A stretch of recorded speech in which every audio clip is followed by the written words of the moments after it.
Hello and welcome to today's SolidWorks tutorial video. In this video I'm going to be demonstrating how you can use the mirror feature in SolidWorks. First of all, to use the mirror feature you'll need to have a feature that you want to mirror. I've created this extrude from an earlier sketch which you may have seen in one of my other videos.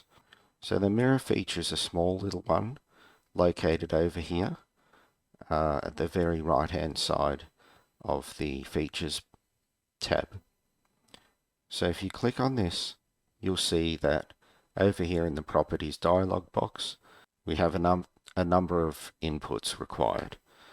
The first input that's required here is the mirror face plane. You can select any flat face for a mirror, or you can select a plane for the mirror. In this case, I'm going to select a face. You then need to select the features which you want to mirror. You can do this by clicking over here in the build window, or once again you can do this by scrolling down in the history and clicking from there.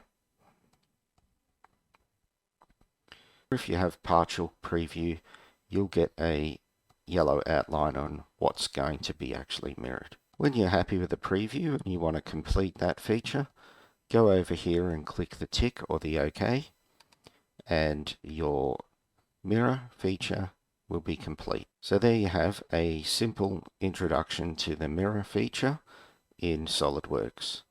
I hope you enjoyed this video, and I look forward to seeing you in the next one.